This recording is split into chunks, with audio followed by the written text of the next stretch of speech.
Ladies and gentlemen, all the way from Florida, please join me in honoring Dr. Lucille O'Neal with the Helping Hands for Single Moms Lifetime Achievement Award.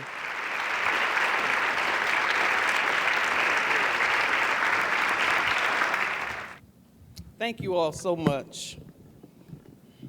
I want to honor God first because I do honor God in everything that He allows me to do. And I'm grateful for this award that you saw so fit to give me. And Chris, you talk about role models, but my son has coined the phrase. He said, we are real models. That's who we are because our lives are real and what we do to inspire others is real. It's not anything that we've created for someone to admire, but we are all real models. And I want to say to the young ladies today that I didn't come to impress you. I came to celebrate with you all.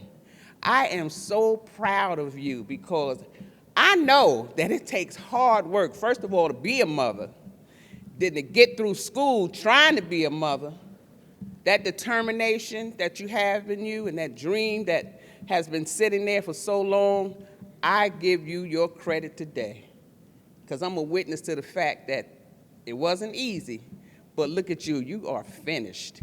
And now I got to tell you, you're on a God assignment. You've been on one since motherhood, but you're really on a God assignment now. And the question I want to leave with you today is, what now and what next? We're going to think about that for a while. I always travel with notes and a notebook, but I don't always go by the notes in the notebook. So when I was asked to come and Chris said something about an award, I'm grateful for the award, but I'm honored, and it's a privilege for me to stand before all of you today. That is my award. I'm so grateful that you would ask me to come, and I'm really happy and excited about this event, Holiday Happiness. It's the season for the holidays, but we're going to be happy every day. And I know the word says, this is the day that the Lord has made. We will rejoice and be glad in it. But Lucille says, this is the day that the Lord has made. Now, don't mess it up.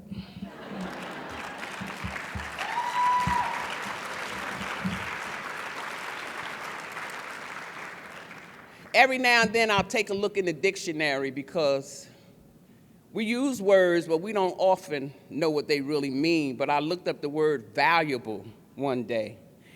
And Webster says that valuable means that we have something of great importance. And I looked up the word lesson.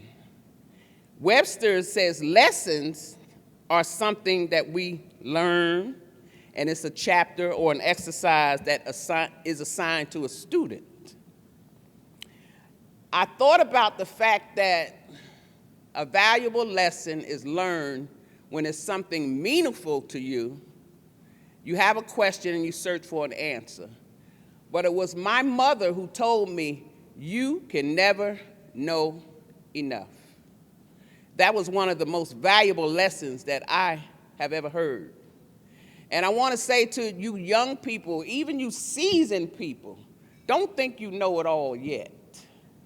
There's always something that you can learn from someone in communication, conversation. We learn things from the music that we listen to. We learn things from the things that we read. We learn so many things about world events, but there's always room for improvement, and there's always more for us to learn. That is one valuable lesson that I still hold on to. We have our titles, we have our degrees. We take those degrees home and we put them on the side and we think that we're done. But tomorrow comes and there's something new for us to learn. Another door opens, there's another opportunity, and we get eager to learn. When you're a mother, you're always looking for something that you can share with your children.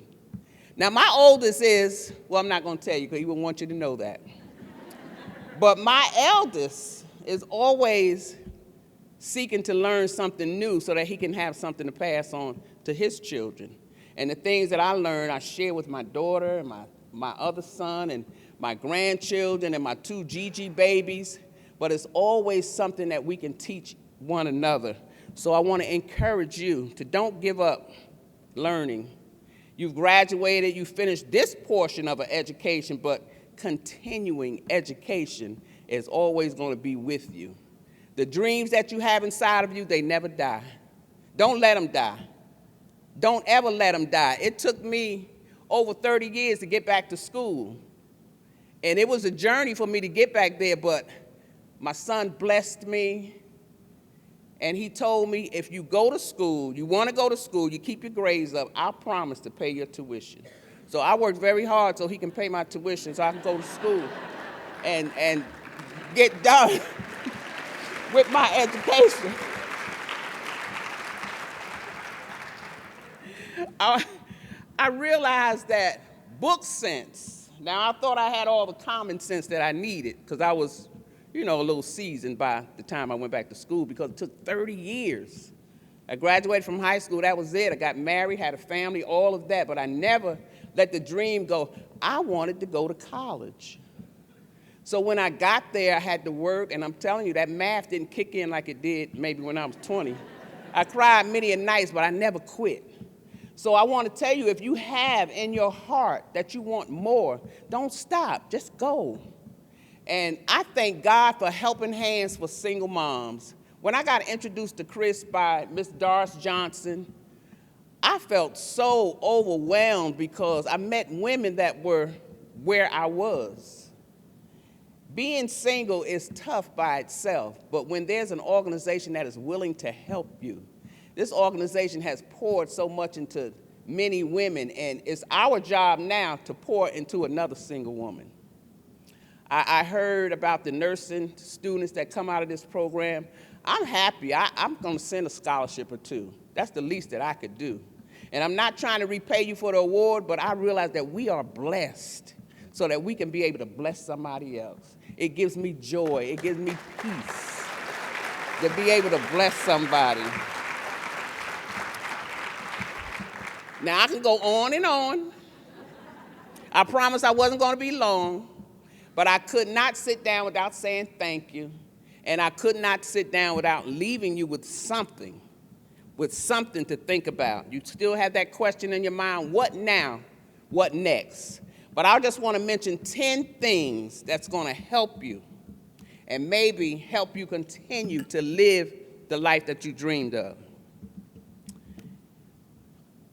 I heard it said one day, you have to see it with these eyes before you see it. 12 years old, I told God, I want to be a motivational speaker. When I graduated from the University of Phoenix, the speaker that was speaking, I didn't see her face any longer. I began to see mine. And I knew then, graduating, I was certified, qualified.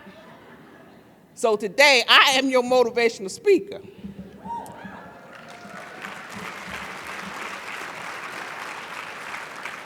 So let me give you these 10 things that will motivate you. I know they will because they motivated me.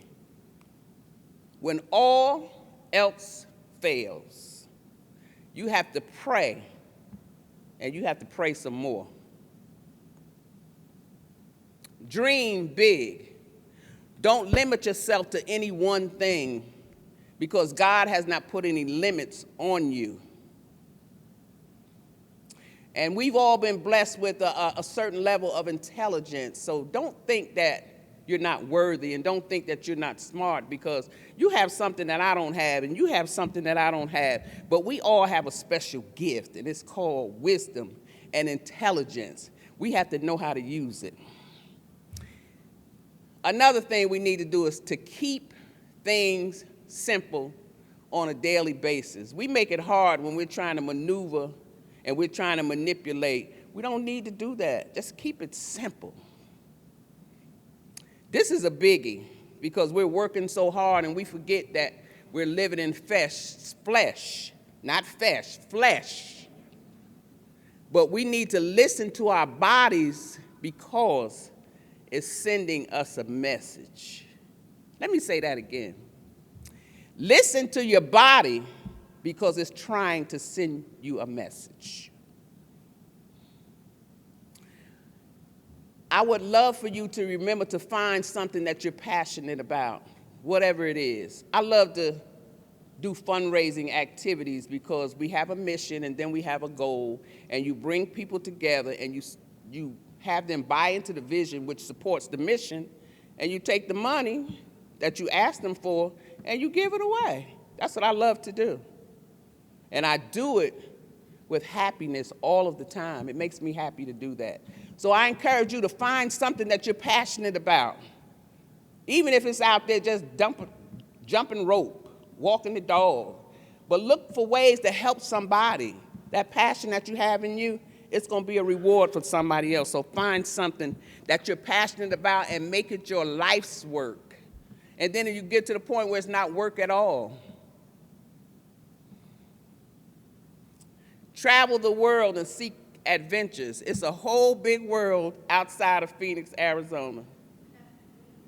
If you get the opportunity, just travel the world and seek adventures, because there's always something new to experience and see that's very beautiful outside of your own city and your state. And never think that you're too old, okay? That's a mind thing, so just do something youthful. When you got grandchildren, they're going to make you do something youthful. And when you deal with other people's children, you get involved with them. The Boys and Girls Club, they're going to keep you working. You're going to always have something to do that makes you stay youthful. This is good for me, too, because I make it a habit. If I call you on the phone, my last word to you is going to be, I love you. So, love real hard and establish meaningful relationships along life's journey. We living in the dash right now. It's important that we love each other and respect each other. So when you love real hard. And this is the last one. Always, always believe in yourself and learn how to listen to that still, small voice that we hear. We say it's something said, but it really is spirit speaking to you. And it tells us, yes, I can. Yes, I will. And we have to learn how to pay attention to that voice. So as you prepare yourselves to leave here, ladies, with your education that you receive through Helping Hands for Single Moms and the school curriculum, remember that you're going forward out into the world to make a difference. You need a heart full of grace and a soul that's generated by love. Love for yourself and love for people. And love for your children. And love for life. And it's my prayer that you take everything that you've learned, that you've seen, and that you heard throughout your course of study and apply it to your daily lives. It's important. Because we learn and we live, but it doesn't make sense to learn and gain something and you never use it. Take what you've learned, live with it, and take it and bless somebody else. When I sat down with the young lady that helped me put a title to, I don't even call it a book or a memoir anymore, it is part of my testimony. And the words, walk like you have somewhere to go, it's personal to me. Because when you're stagnant and you're standing still, you're not moving. So every day, I'm walking like I have somewhere to go, and I encourage you to do the same thing.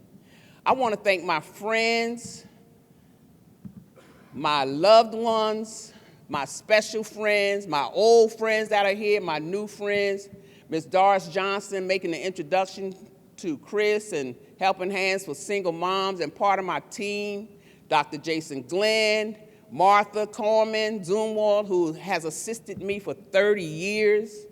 And I thank my relatives, Reggie, and it's so many that I could name, but I just really want to thank all of you. Thank you for taking the time to come today and support what's going on. And just thank you for taking time to listen to what God has allowed me to share with you.